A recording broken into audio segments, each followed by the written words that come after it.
Frères et sœurs, j'ai une question à vous poser aujourd'hui. Êtes-vous perfectionniste? Êtes-vous perfectionniste?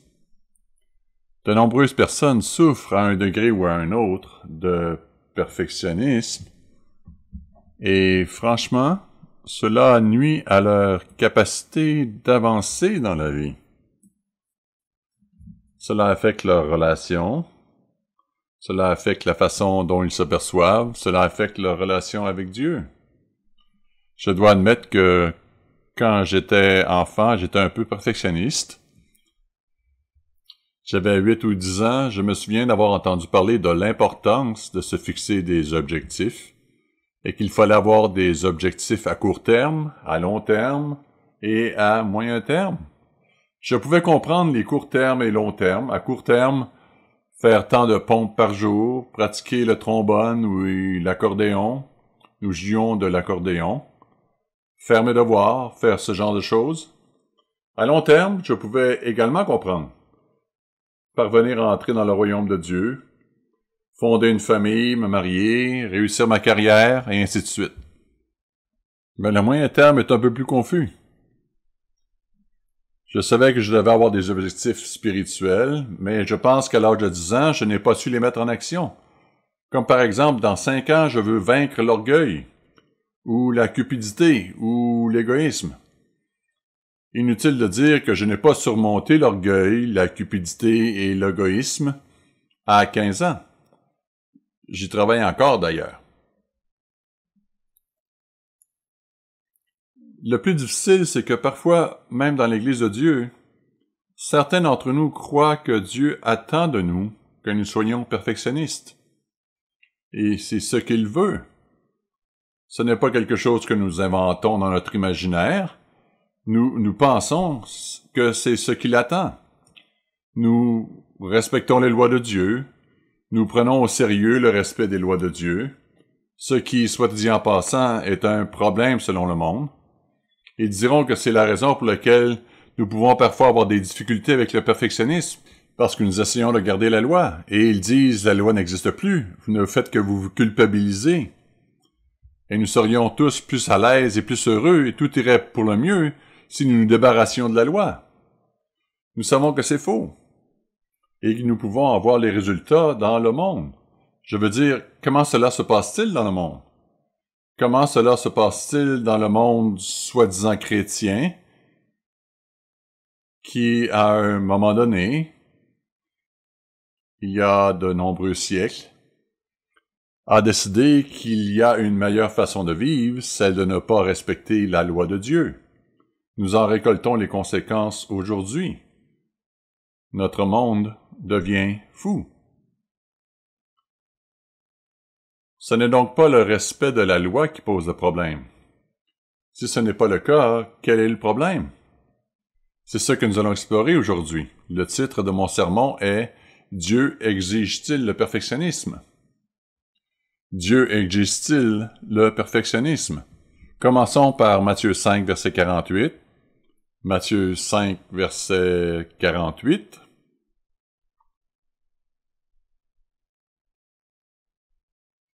Un passage très familier. Et je pense qu'en y allant, vous verrez où je veux en venir. Matthieu 5, le sermon sur la montagne. Jésus parlait de beaucoup de choses différentes, de choses très profondes, spirituelles. Et au verset 48, il a dit, Matthieu 5, 48, « Soyez donc parfaits comme votre Père céleste est parfait. » Point final, voilà. C'est clair comme de l'eau de roche. C'est notre but, n'est-ce pas? C'est notre destin, c'est notre travail. C'est ce qui est exigé, c'est d'être parfait. Et nous pouvons nous méprendre sur ce point. Regardons un peu plus loin. Lorsque nous parlons du mot parfait, nous l'envisageons peut-être dans son sens moderne. Être sans erreur. Obtenir 100% à un examen. C'est une note parfaite, n'est-ce pas? Dieu est-il en train de dire que la norme qui lui plaît dans la vie est que nous ne fassions aucune erreur? Eh bien, gardez votre place ici Et reportons-nous rapidement à Matthieu 25, verset 24. Matthieu 25, verset 24, car nous avons un exemple qui, je pense, répond très rapidement et profondément à cette question. La parabole des talents. Leur maître est parti et il devait travailler, faire quelque chose. Lorsque le maître revint, les deux premiers avaient fait quelque chose avec leurs talents, de l'investissement, de l'argent qu'il leur avait donné, n'est-ce pas? Versets 24 et 25. Qu'en est-il de celui qui n'a reçu qu'un talent? Celui qui n'avait reçu qu'un talent s'approcha ensuite et il dit, « Seigneur, je savais que tu es un homme dur, qui moissonne où tu n'as pas semé, et qui amasse où tu n'as pas vanné. J'ai eu peur, et je suis allé cacher ton talent dans la terre, le voici. Prends-le, prends ce qui est à toi. » Et bien sûr, nous connaissons l'histoire. À la fin, le maître était furieux contre lui, parce qu'il n'avait pas pris le temps d'utiliser l'investissement pour faire quelque chose de positif.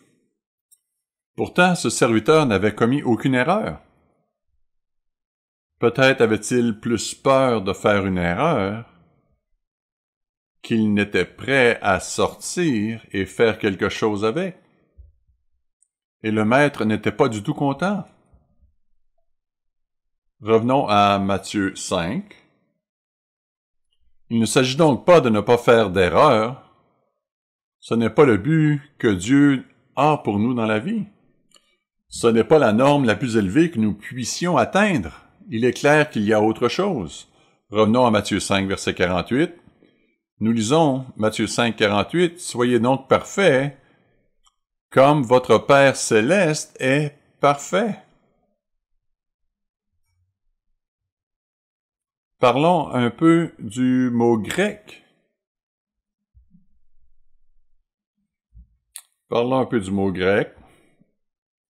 Cela n'est probablement pas inconnu de beaucoup d'entre nous, mais c'est intéressant. Hein? Lorsque vous regardez le mot grec utilisé ici, c'est télios.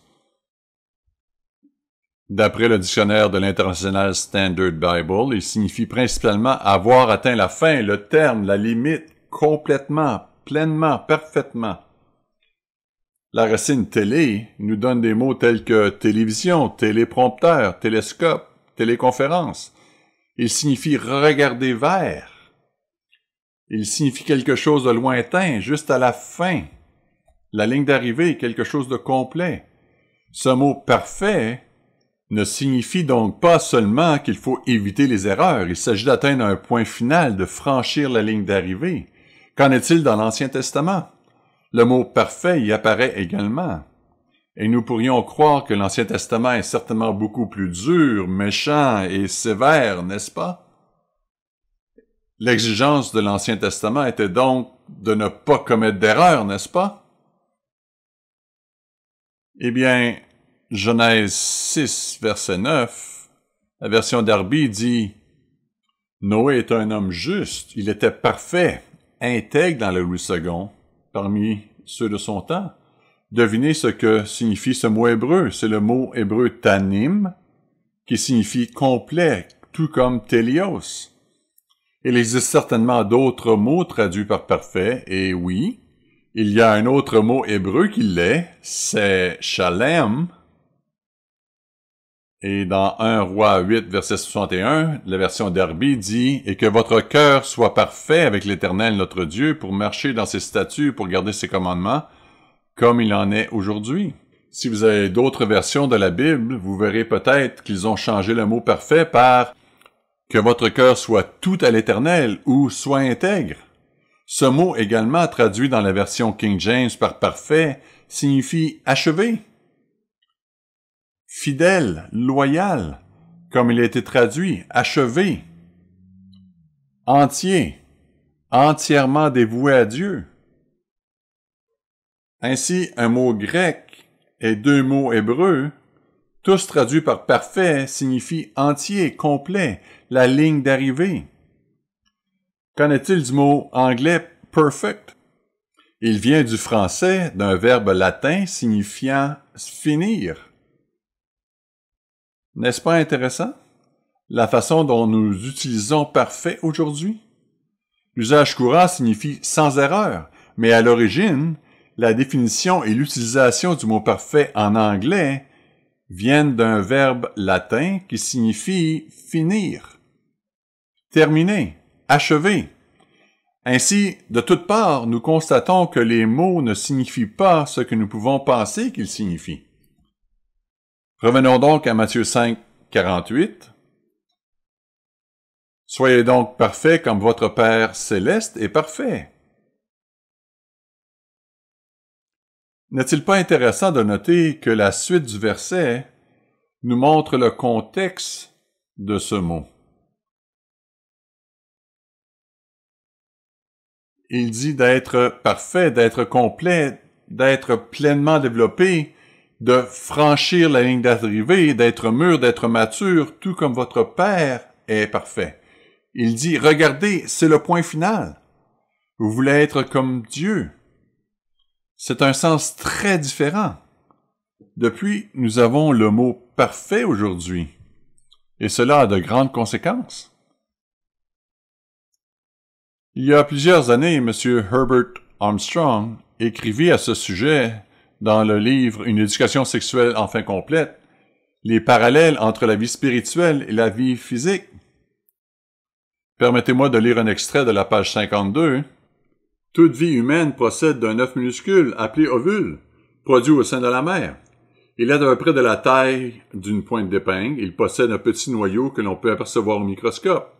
Il n'a qu'une vie limitée, environ 24 heures selon les savants, à moins qu'il n'ait été fécondé par un spermatozoïde mâle produit par le père. Cette cellule spermatique est la plus petite de tout le corps humain, moins d'1/16e de la grosseur de l'ovule. En pénétrant dans l'ovule et en s'unissant à son noyau, elle lui communique la vie humaine physique.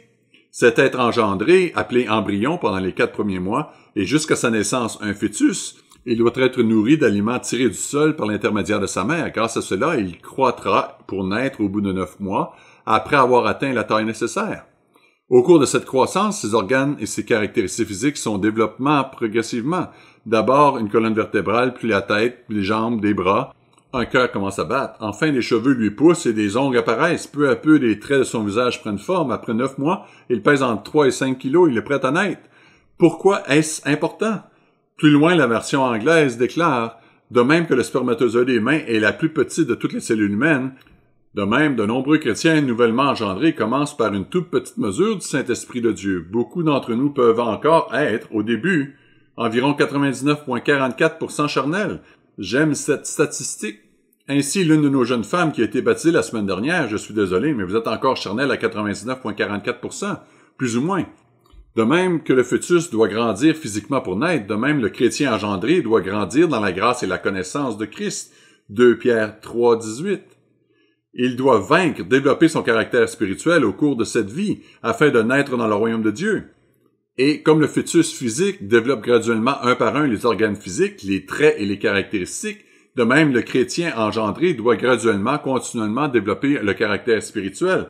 L'amour, la foi, la patience, la douceur, la tempérance, il doit vivre de la parole de Dieu et la mettre en pratique. Il doit développer le caractère divin. Que disait M. Armstrong?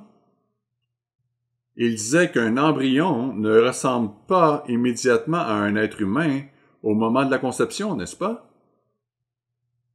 Les deux cellules se rencontrent, elles se rejoignent dans cette union, et il y a une cellule fécondée qui se divise. Ces cellules se divisent et continuent de se diviser, mais au début, elles ressemblent juste à un paquet de cellules. Elles ne ressemblent pas à un être humain. Elles le deviendront, mais pas encore. Il en est de même pour les chrétiens nouvellement engendrés, comme l'expliquait M. Armstrong. Ils ne ressemblent pas immédiatement à leur père spirituel au moment du baptême. Pensez-y un instant. Lorsque vous êtes baptisé, vous êtes pur à ce moment-là. Vous êtes sans péché à ce moment-là. Vous êtes innocent à ce moment-là. Il n'y a pas de péché à votre compte. Mais vous n'êtes pas encore parfait. La perfection ne signifie pas seulement être sans péché. La perfection signifie être adulte, mature. La différence est énorme. Sinon, nous serions parfait dès le baptême et prêt à être transformé en un être spirituel dans la famille de Dieu pour toujours. Mais ce n'est pas le plan.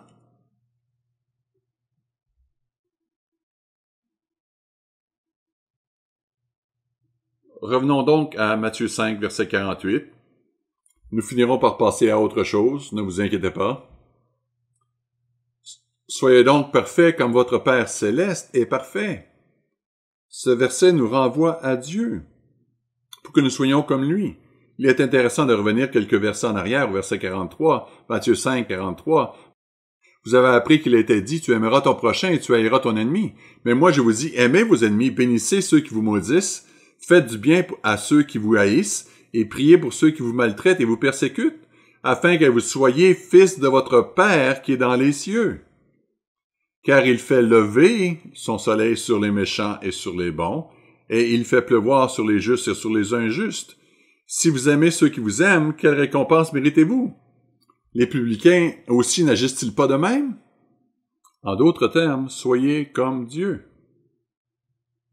Tel est notre destin, notre but, à être complet. C'est très différent du perfectionnisme. Allons à Éphésiens 4.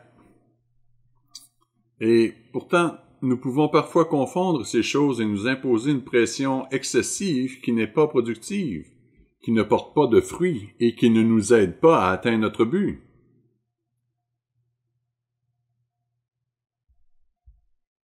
Éphésiens 4, verset 12. Pourquoi avons-nous l'Église?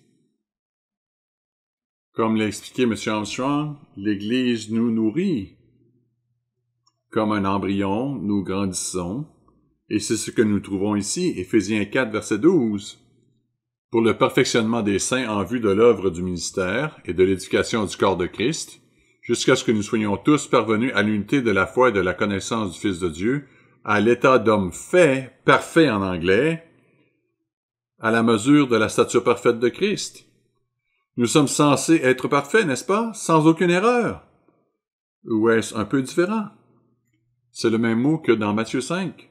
Un homme pleinement adulte, pleinement développé, mûr, mature, complet. Et remarquez, il ne s'agit pas de nous mesurer les uns aux autres. Il ne s'agit pas de dire « Mon but est de grandir plus que toi ». Non. Il nous dit de nous mesurer versus le standard. Et le standard, c'est le Christ.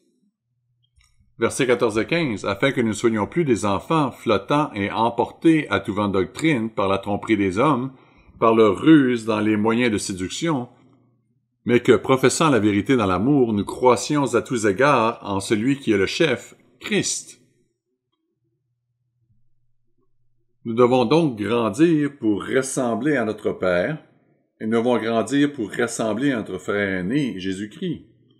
Voilà ce que signifie la perfection. C'est là que nous allons. Reportons-nous à Romains 10. Romains 10, versets 1 à 3. Voici une autre référence. Romains 10, versets 1 à 3.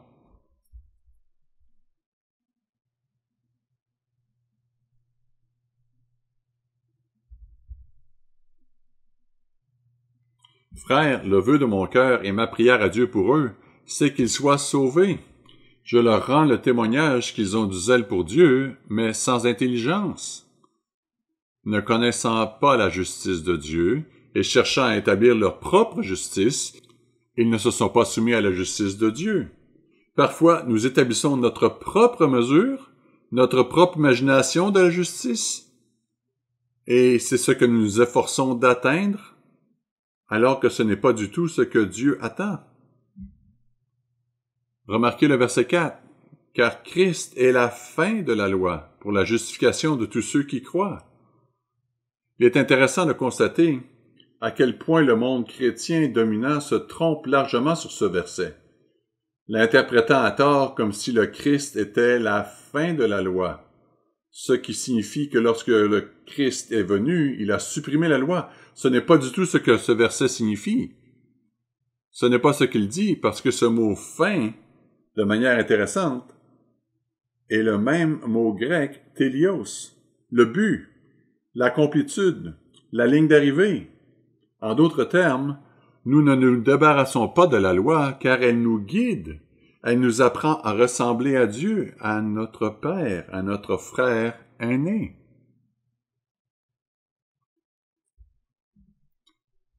Lorsque l'on pense au perfectionnisme, qui lutte contre le perfectionnisme?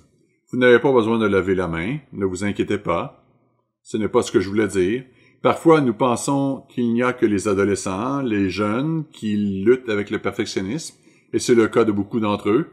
Mais il peut aussi s'agir de personnes plus âgées. Certains de nos frères plus âgés ont parfois exprimé des doutes. Est-ce que je plais à Dieu? Est-ce que je le rends heureux? Est-ce que je serai dans son royaume?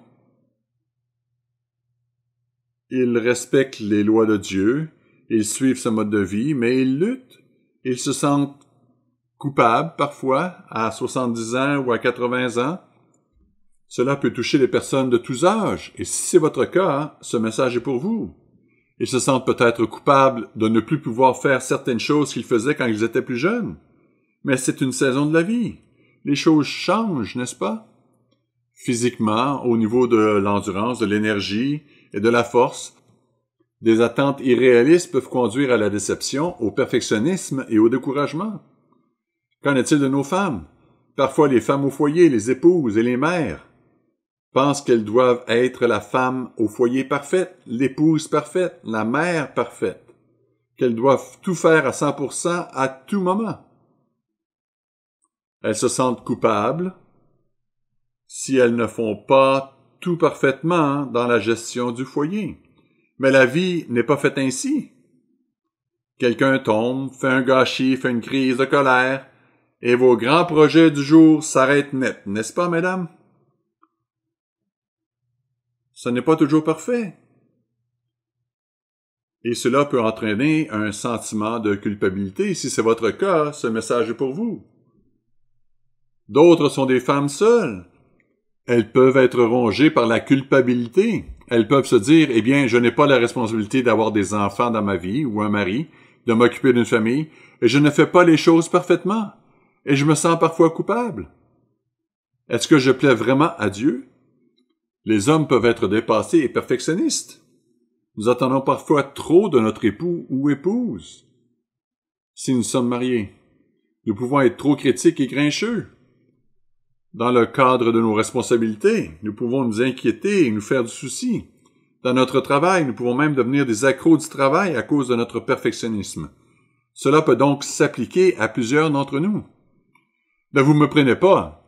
Il est important d'avoir des normes élevées et de viser l'excellence. Je ne voudrais pas que quelqu'un interprète mal ce message. Chaque fois que je passe sur un pont, je suis très reconnaissant qu'à un moment donné, un ingénieur ait eu de très bonnes notes à l'université avant de construire ce pont. Dans quelques mois, je vais me faire poser une couronne chez le dentiste.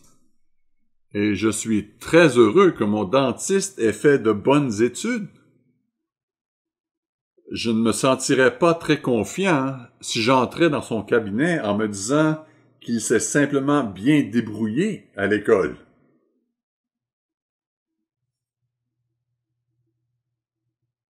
Vous savez, au bureau de l'Église, l'administration planifie les sites de fête des tabernacles et nous travaillons en lien avec le département légal pour signer les contrats et nous devons faire attention aux détails et être précis.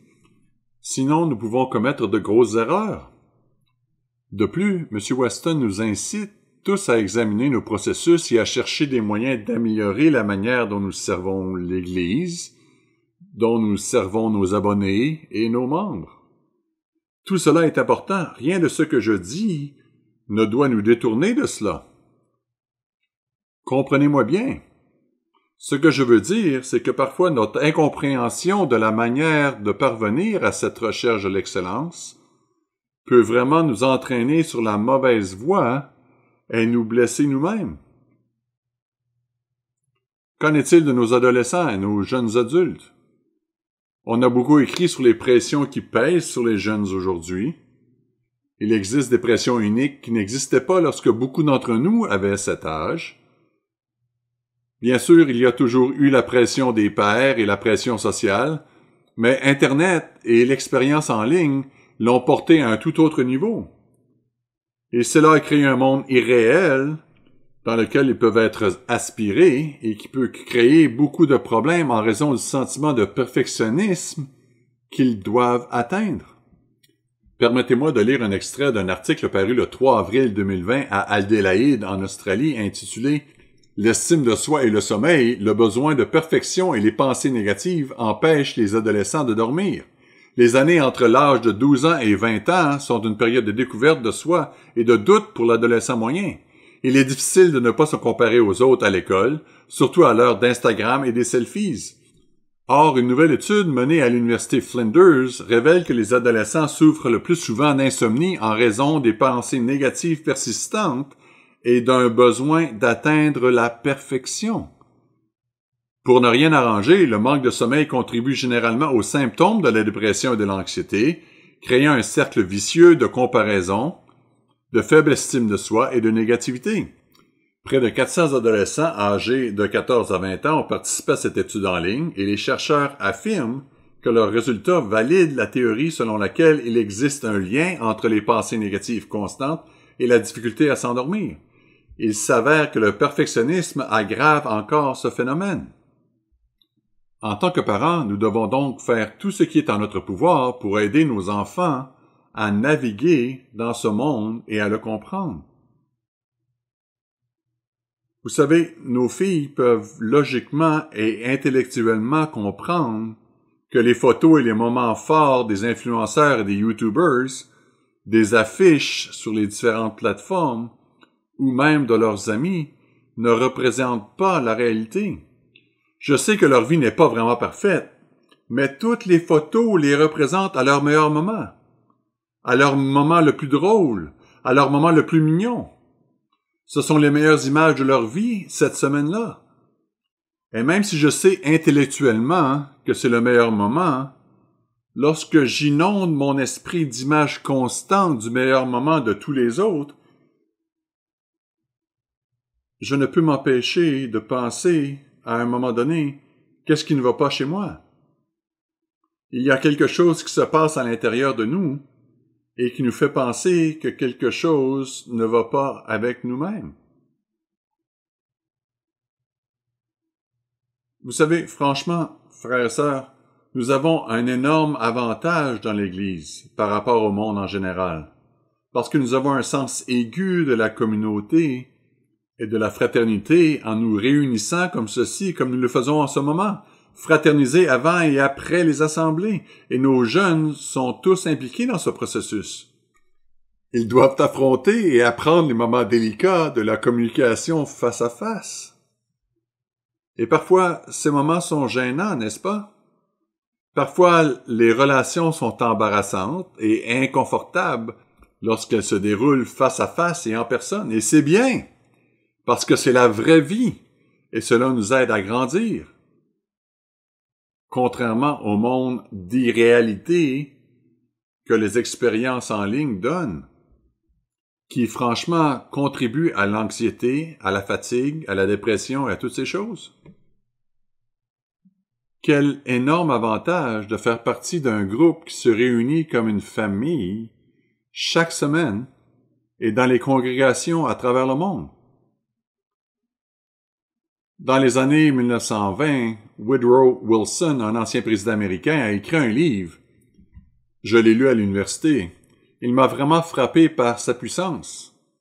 J'aimerais en partager un extrait avec vous. Il s'intitule « When a man comes to himself », quand un homme vient à lui-même, et s'adresse aux jeunes hommes, mais vous pouvez aussi l'appliquer aux jeunes femmes.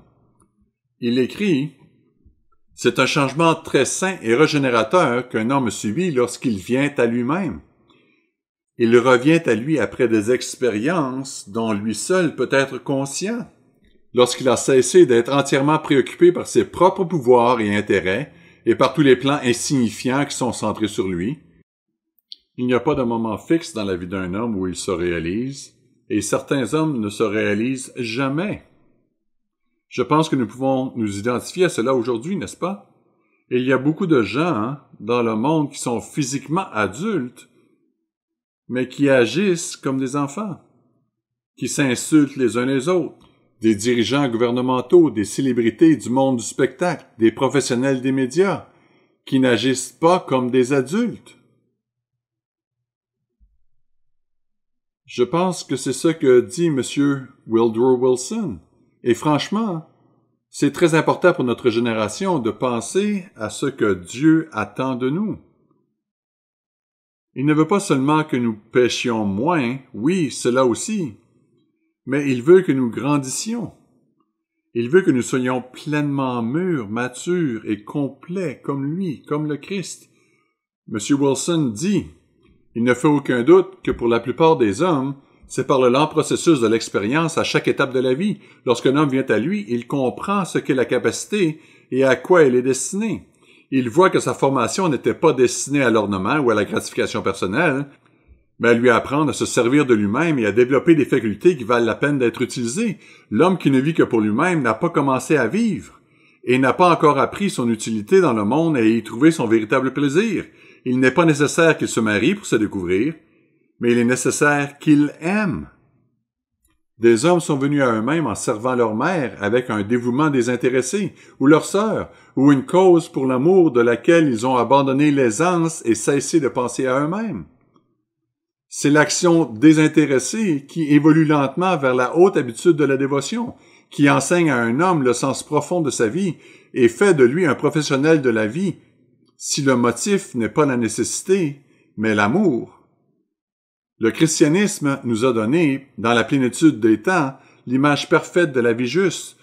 Il est certain qu'il n'avait pas une vision complète du véritable christianisme, mais il avait une idée d'un mode de vie, et il l'a décrit.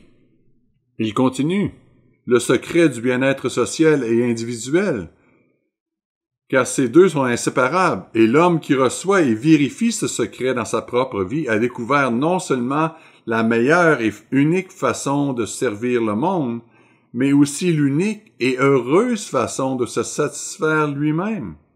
C'est alors, en effet, qu'il est parvenu à lui-même. L'expérience adoucie, fortifie et rend plus apte, et la vieillesse apporte non pas la sénilité, non pas la satiété, non pas le regret, mais une plus grande espérance et une maturité sereine. Lorsqu'un homme vient à lui-même ou qu'une femme vient à elle-même, ils comprennent pourquoi ils sont ici. Et frères et sœurs, nous avons une image tellement plus grande que celle dont il parlait, n'est-ce pas? Nous comprenons vraiment que nous devenons comme Dieu et comme notre frère aîné, et c'est notre destinée. Il y a tellement de passages qui parlent de la perfection et du fait de devenir parfait, et c'est une étude fascinante à faire. Mais passons maintenant à des exemples pratiques. Si nous comparons et opposons deux mentalités, l'une perfectionniste et l'autre axée sur la croissance, quelles sont les différences?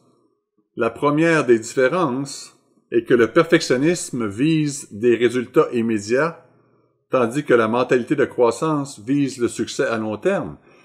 Le perfectionnisme vise les résultats immédiats, tandis que la mentalité de croissance vise le succès à long terme.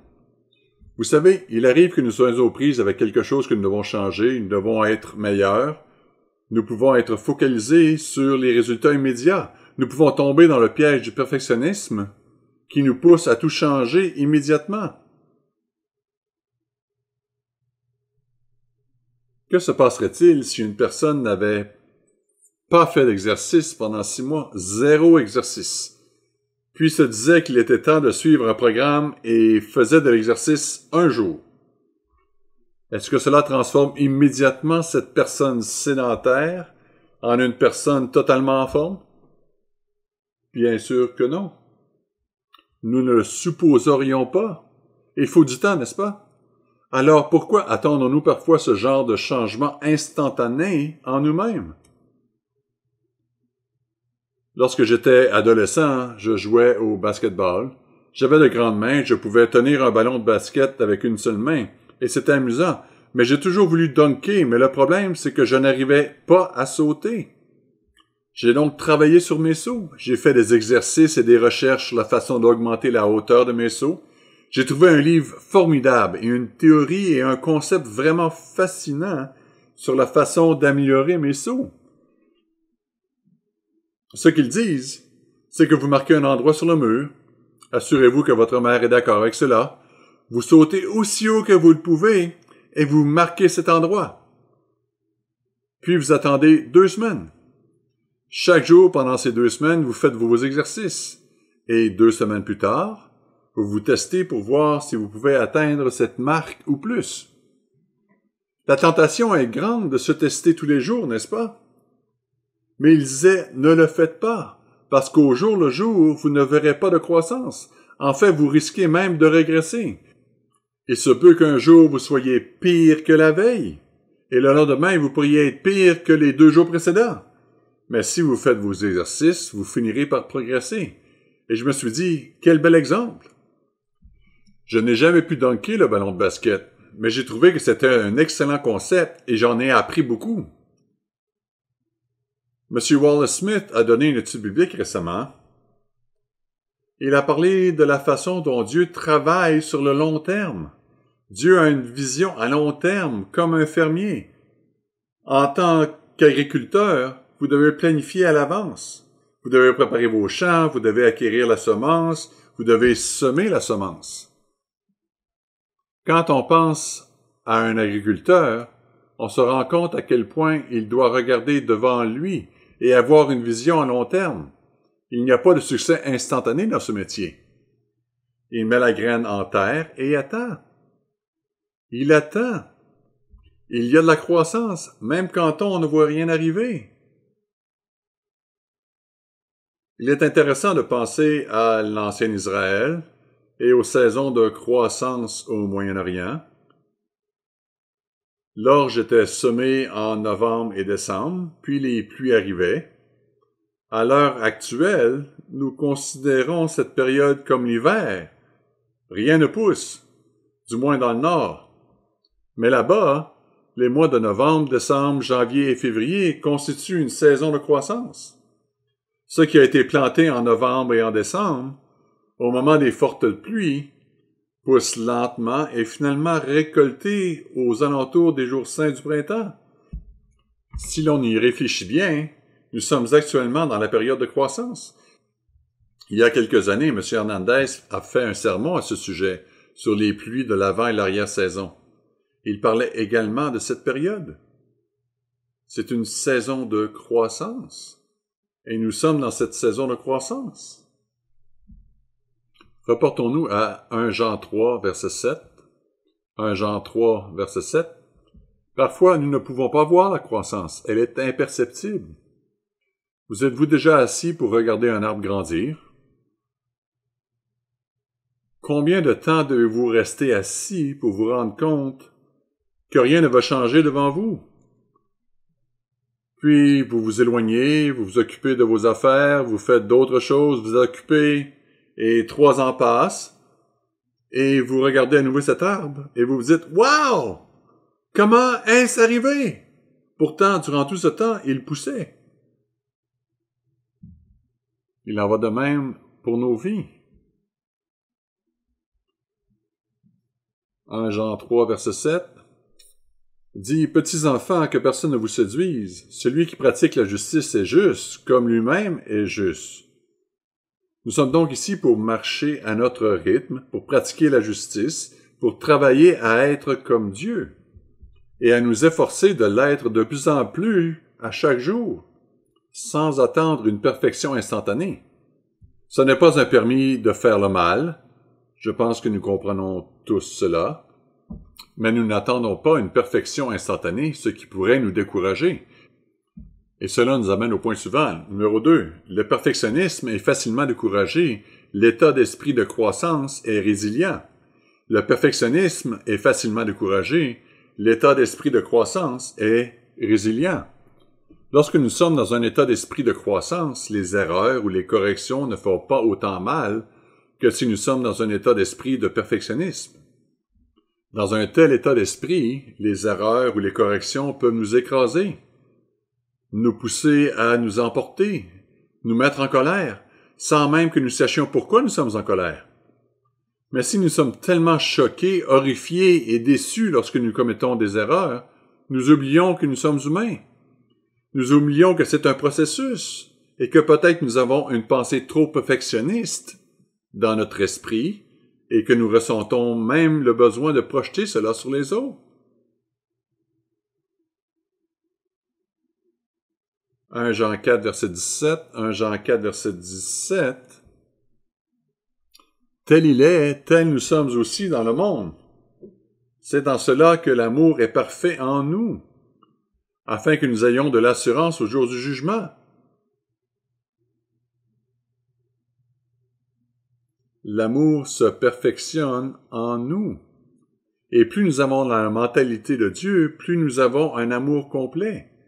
C'est ce que l'amour parfait, c'est un amour complet. C'est son amour. C'est un amour complet, mature. C'est l'amour complet. Et plus nous avons cela, moins nous aurons peur de l'avenir. En suivant Dieu et en marchant avec lui, nous trébuchons, nous tombons, nous nous repentons, nous nous relevons. Nous continuons à avancer et Dieu est satisfait de nous. Et nous pouvons être confiants. Et il dit au verset 18, « La crainte n'est pas dans l'amour, mais l'amour parfait bannit la crainte, car la crainte suppose un châtiment, et celui qui craint n'est pas parfait dans l'amour. » Encore une fois, qu'est-ce que cela signifie, être rendu parfait dans l'amour? Eh bien, il ne s'agit pas de notre amour, c'est là l'essentiel. Il ne s'agit pas d'essayer d'atteindre une sorte d'amour que nous fabriquons, c'est l'amour de Dieu.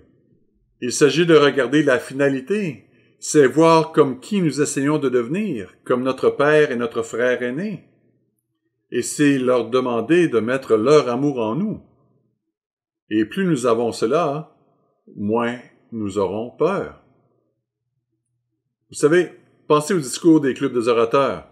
Cela peut être très intimidant. Selon de nombreux sondages, je pense que c'est l'une des craintes les plus importantes. Pourtant, si un homme du club des orateurs dit « D'accord, je suis ici, c'est terrifiant, mais je suis ici pour servir ceux qui m'écoutent. Je suis ici pour leur donner quelque chose. » Et que le sujet de son discours soit comment changer un pneu, ou comment plier un costume, ou comment, quel que soit le sujet. Mais si l'homme pense « Je suis ici pour donner quelque chose à tous ceux qui sont présents », peut-être même que je raconte une histoire drôle dans mon discours et que quelqu'un dans la foule a vraiment eu une semaine difficile et que le temps du club le relève un peu, lui donne un peu d'encouragement et les aide à oublier certaines des choses qu'il a vécues. C'est-à-dire tout ce que je peux faire pour ne plus penser à moi-même et plutôt me concentrer sur la tâche à accomplir. C'est cela, avoir un amour plus parfait, plus complet, n'est-ce pas? Parce que c'est ainsi que Dieu pense. Et lorsque nous faisons cela, nous sommes moins enclins à nous effondrer lorsque nous faisons des erreurs ou que nous sommes corrigés. Le fait d'avoir un état d'esprit axé sur la croissance renforce notre résilience, car nous ne sommes pas écrasés lorsque nous commettons des erreurs ou que nous sommes corrigés. Troisièmement, le perfectionnisme est critique et exigeant envers les autres. Un état d'esprit axé sur la croissance permet d'ignorer les erreurs avec patience. Numéro 3, le perfectionnisme est critique et exigeant envers les autres. Un état d'esprit axé sur la croissance permet d'ignorer les erreurs avec patience. Parfois, nous nous disons « J'attends beaucoup de moi, c'est pourquoi j'attends beaucoup des autres. » Et nous pouvons utiliser cela comme excuse pour être exigeant, critique, insultant et humiliant. Ce n'est pas ce que Dieu rend. Vous savez, en tant que parent, il est difficile de trouver le bon équilibre entre l'attente de l'obéissance et l'absence de critique excessive. mais nous devons nous efforcer d'y parvenir. Nous devons nous efforcer de ne pas être des parents perfectionnistes qui poussent leurs enfants à être performants et qui, lorsqu'ils commettent une erreur, les méprisent ou les ridiculent. Certes, s'ils agissent de manière inappropriée, s'ils mentent, s'ils sont rebelles, il faut réagir en fonction de l'infraction. Mais ce n'est pas la même chose que les insulter, que de se moquer d'eux, que de les mépriser. Vous savez, lorsque les enfants apprennent à marcher, si un bébé rentre, puis se lève et fait quelques pas, que faisons-nous en tant que parents? Nous les regardons et nos visages s'illuminent, n'est-ce pas? Observez les parents lorsque leurs enfants font leurs premiers pas. C'est incroyable. Ils sont tellement excités. Ils tendent leurs bras et disent « Oui, c'est ça, vas-y !» Et que se passe-t-il? Le petit enfant tombe. Et il se peut qu'il pleure un peu, quelques larmes, ou qu'ils aient l'air un peu surpris. Imaginez maintenant la même scène si, après que ce bambin a fait 3 pas et il est tombé, les parents le regardent en disant « Je n'arrive pas à croire que tu sois tombé. Je suis tellement gêné. » Après tout, Suzy a fait 5 pas la première fois qu'elle a marché. Et tu ne peux en faire que 3? Imaginez s'ils étaient en colère, leur visage se décomposait, et s'ils s'en allaient en disant « Je n'arrive pas à y croire, je ne peux même pas être ici. » Est-ce que c'est ce qu'un parent ferait? Bien sûr que non. Imaginez les signaux que recevrait l'enfant si le parent faisait cela. Ce serait horrible, n'est-ce pas?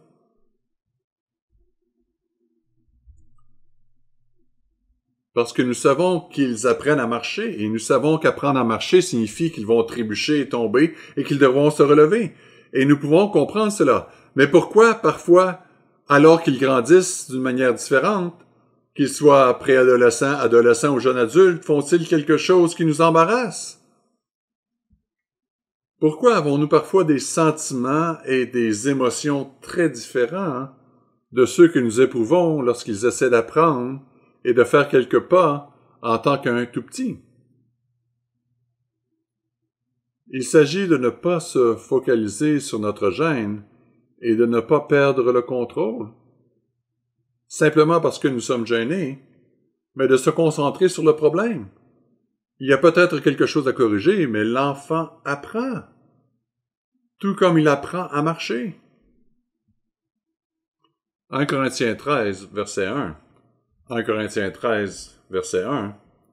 Encore une fois, il ne s'agit pas de dire que nous ne devrions pas nous occuper des problèmes, des questions ou des accords de conduite. Mais quelle est notre attitude? Comment pensons-nous et comment l'exprimons-nous? Bien sûr, nous serons parfois contrariés, mais les rassurons-nous? Leur montrons-nous que nous essayons en fait de les aider à grandir, à être différents et à maturer? Et leur montrons-nous comment être un adulte par nos propres actions? 1 Corinthiens 13, verset 1. Quand je parlerai les langues des hommes et des anges, si je n'ai pas l'amour, je suis un airain qui résonne, une cymbale qui retentit. Lisons les versets 4 à 8. L'amour est patient, il est plein de bonté, l'amour n'est point envieux, l'amour ne se vante point, il ne semble point d'orgueil, il ne fait rien de malhonnête, il ne cherche point son intérêt, il ne s'irrite point, il ne soupçonne point le mal, il ne se réjouit point dans l'injustice, mais se réjouit dans la vérité, il excuse tout, il croit tout, il espère tout, il supporte tout, l'amour ne périt jamais. Parfois, lorsque nous adoptons une attitude perfectionniste, nous allons faire tout le contraire de ces choses dans nos relations avec les autres, n'est-ce pas? Mais si nous sommes dans un état d'esprit orienté vers la croissance, nous allons comprendre que les autres grandissent tout comme nous, qu'il s'agisse de nos enfants ou de quelqu'un d'autre. Versets 9 à 11. Versets 9 à 11. Car nous connaissons en partie et nous prophétisons en partie, mais quand ce qui est parfait sera venu, Le mot est télios, le même mot que nous avons vu dans Matthieu 5 et dans d'autres endroits. Ce qui est partiel sera aboli. Lorsque j'étais enfant, je parlais comme un enfant, je pensais comme un enfant, je raisonnais comme un enfant. Mais quand je suis devenu homme, j'ai fait disparaître ce qui était de l'enfant. Où allons-nous? Nous nous efforçons de grandir, n'est-ce pas? Nous nous efforçons de devenir matures. Et c'est là que nous pouvons aider en tant que parents. Pour revenir à cet exemple, en tant que parents, nous pouvons aider nos enfants à apprendre à naviguer dans un monde de plus en plus négatif et dans un monde où les jeunes sont de plus en plus confrontés aux pressions du perfectionnisme en raison du monde dans lequel nous vivons aujourd'hui. Encore une fois, j'étais un peu perfectionniste quand j'étais enfant et j'étais dur avec moi-même au sujet de ma croissance, mon dépassement et ma perfection. Je parlais beaucoup à mon père et je suis récemment tombé sur un document dans lequel, en juillet 1991, j'ai écrit certaines des choses qu'il m'avait dites au cours de nos conversations et dont je me souvenais. Je l'ai trouvé dans un dossier il y a quelques jours et vous savez, cela m'a rappelé beaucoup de souvenirs et des conversations que j'ai eues avec lui. Et j'ai été très reconnaissant qu'il m'ait aidé à avoir les outils nécessaires pour traverser une période difficile. À l'âge de 22 ans, je me demandais « Qui suis-je? Quelle est ma place dans ce monde? Que signifie grandir, devenir mature et vaincre, surtout sur le plan spirituel? » Les choses qu'il a dites m'ont beaucoup aidé. Ne sous-estimez pas votre capacité en tant que parent à aider vos enfants à relever les défis auxquels ils sont confrontés, non pas en leur disant simplement « arrêtez d'être perfectionniste », mais plutôt en vous asseyant et en leur parlant, en les écoutant et en parcourant le chemin avec eux, en trouvant des solutions avec eux, en découvrant ce qui les préoccupe et en les aidant à trouver leur voie dans la vie. Qu'y a-t-il de plus important comme investissement en temps que d'aider nos enfants à comprendre comment affronter le monde? L'orientation vers la croissance nous aide à être patients lorsque les autres font des erreurs, au lieu d'être prompts à condamner ou à ridiculiser. Examinons un autre point, numéro 4. Le perfectionnisme a une vision déformée de la marche chrétienne, alors qu'un état d'esprit axé sur la croissance a une vision équilibrée et saine de la marche chrétienne. Reportons-nous à Galates 5, verset 16. Galates 5, verset 16.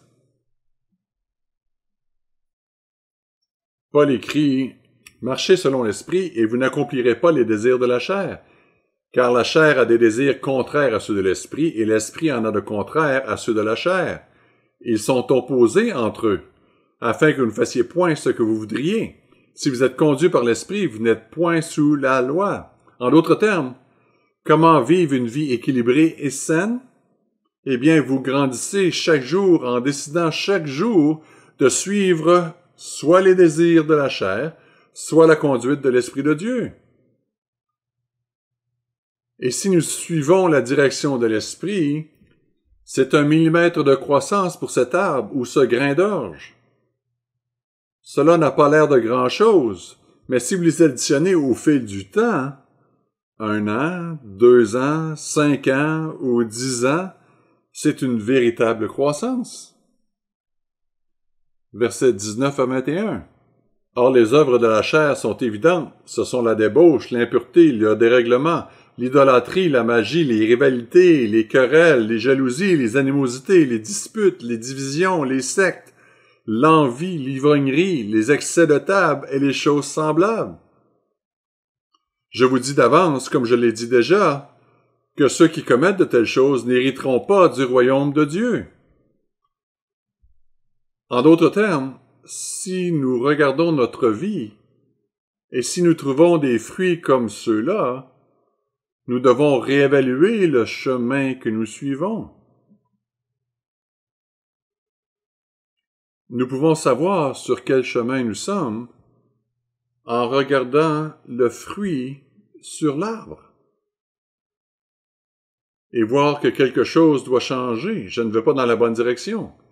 Continuons maintenant au verset 22-23. Mais le fruit de l'esprit, c'est l'amour, la joie, la paix, la patience, la bonté, la bienveillance, la foi, la douceur, la maîtrise de soi. La loi n'est pas contre ces choses.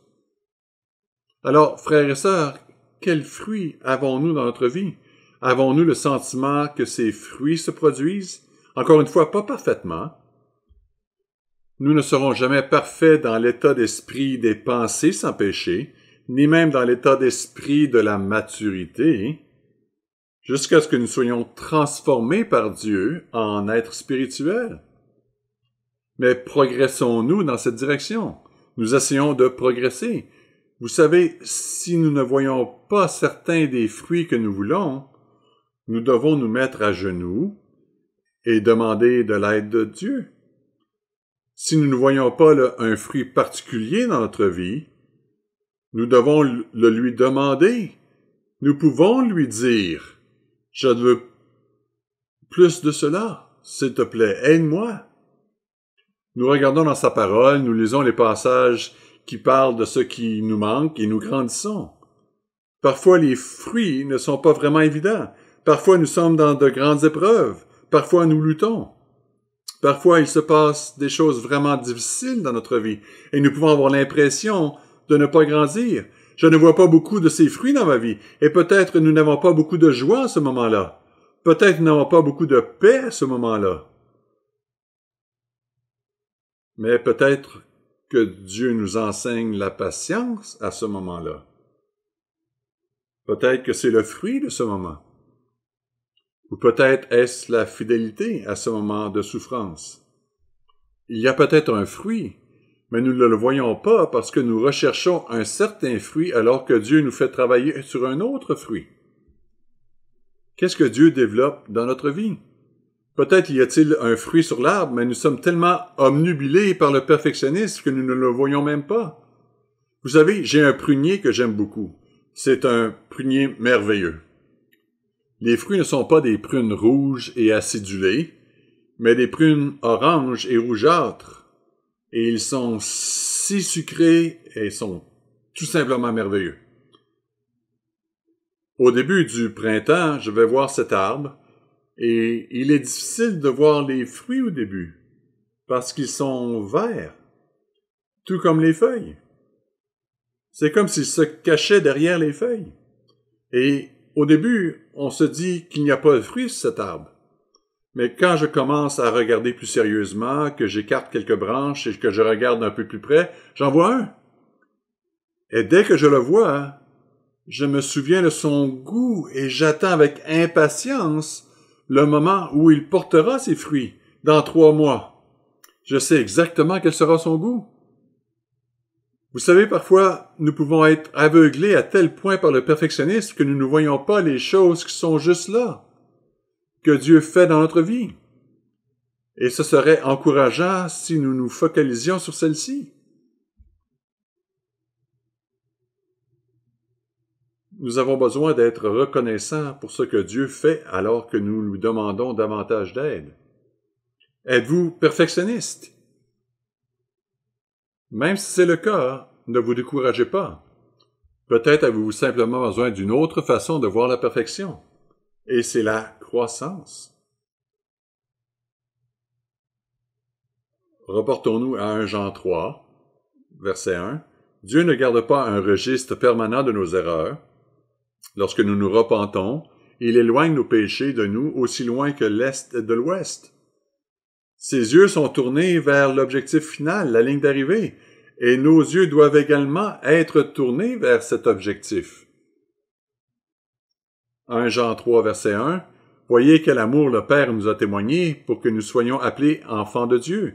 Et nous le sommes. Si le monde ne nous connaît pas, c'est qu'il ne l'a pas connu. Bien-aimés, nous sommes maintenant enfants de Dieu. Nous sommes dans un stade d'embryon. Nous sommes seulement engendrés.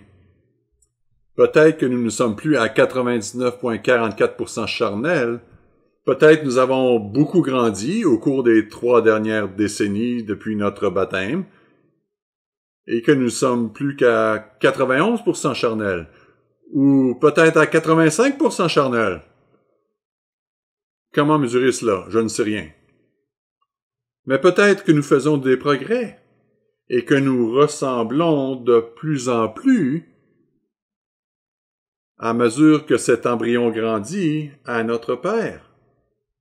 Comme un embryon, puis un fœtus ressemble de plus en plus à son père et à sa mère humain.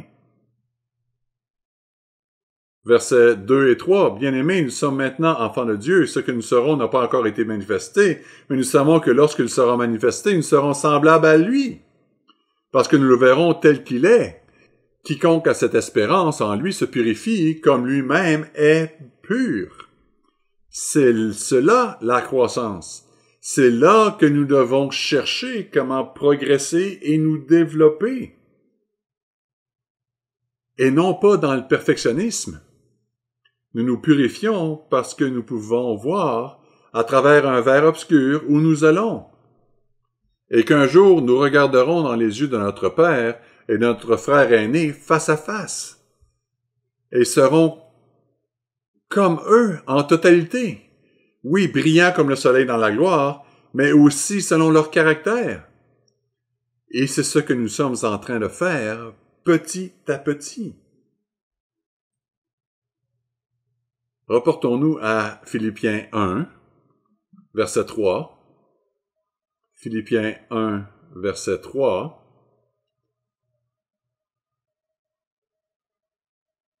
Le perfectionnisme est un piège qui nous empêche de progresser réellement sur le chemin du développement spirituel. Nous devons nous focaliser sur la croissance. Nous devons attendre avec impatience le jour où nous verrons Dieu et où nous lui ressemblerons. Une pensée, un concept, une vision étonnante de l'avenir que Dieu nous donne. Philippiens 1, verset 3, est un autre exemple d'un endroit où le mot « télios » est également utilisé. Philippiens 1, verset 3. « Je rends grâce à mon Dieu de tout le souvenir que je garde de vous, ne cessant dans toutes mes prières pour vous tous de manifester ma joie au sujet de la part que vous prenez à l'Évangile depuis le premier jour jusqu'à maintenant. Je suis persuadé, frères et sœurs, nous pouvons avoir confiance. Nous n'avons pas à nous poser de questions. Si nous marchons avec Dieu, si nous vivons ce mode de vie, si nous obéissons à ses commandements et si nous suivons lorsque son esprit nous guide, nous pouvons avoir confiance. Verset 6, « Je suis persuadé que celui qui a commencé en vous cette bonne œuvre la rendra parfaite pour le jour de Jésus-Christ. » C'est le même mot « parfait » parce que la perfection signifie l'achèvement, complété. Frères et sœurs, c'est ainsi que nous devenons parfaits. Pas par le perfectionnisme, pas par quelque chose que nous avons imaginé dans notre esprit ou projeté selon ce que nous pensons que Dieu veut que nous fassions ou que nous soyons. Nous devenons parfaits lorsque nous entrons dans le royaume et la famille de Dieu au moment de la résurrection. C'est la perfection, c'est l'achèvement.